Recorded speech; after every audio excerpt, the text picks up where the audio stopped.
This is the review that you've all been waiting for. This is the Kobo Aura 1, but this isn't just any version. This is the limited edition. This is only available in the US and Japan. It's 32 gigs of storage, and not only that, it has a rapid page turn engine, but more on that later. So the physical design of it has not changed since the other Kobo Aura 1. It is strictly the internals, but we're going to take a look at it either way. All the same, the back is a very nice hard plastic, shows no fingerprints because it's nicely textured. Rakuten Kobo logo right there. Power button on the back. Putting the power button on the back, it leaves 3 out of the 4 sides completely clean, making it a very sleek looking device. And your USB port is on the bottom. Flush screen and bezel.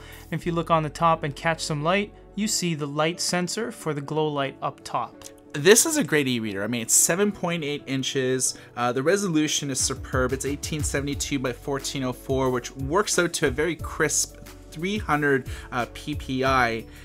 It's waterproof, which means it's IPX8, and it can be immersed for up to 6.5 feet of water for up to about an hour. It is a Freescale 1 GHz processor, 512 MB of RAM, and 32 gigs. There's no expandable memory via SD card, but 32 gigs of space is...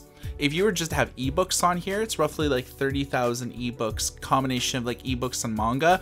So the Kobo Aura 1 limited edition has a lot of software elements that no other Kobo e-reader has. It's the only one that has Overdrive integration, so you could set up your Overdrive account.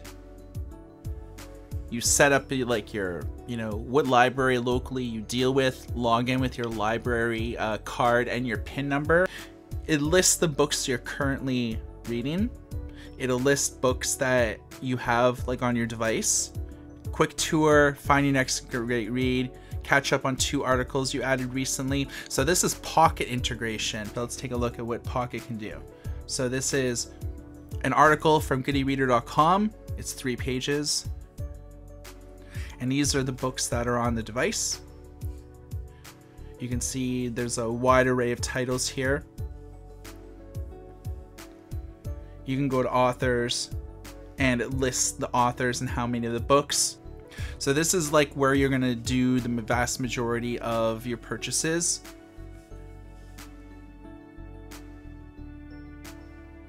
You can see everything loads pretty fast. Scrolling between books, super robust. You can click here, you kind of get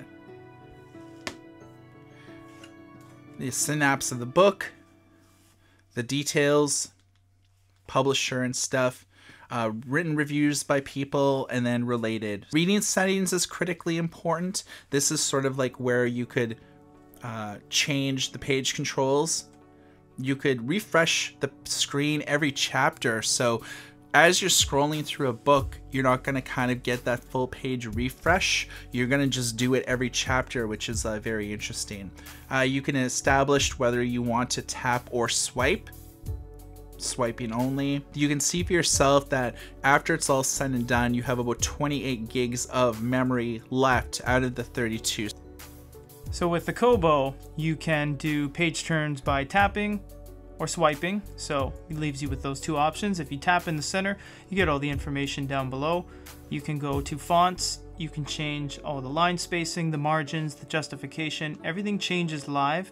And you can also change the font type as well. So you can go to Cecilia or whatever you want. You can also go to advanced, and this allows you to choose a before and after images of what your book is going to look like side by side. You can click apply to make those settings apply.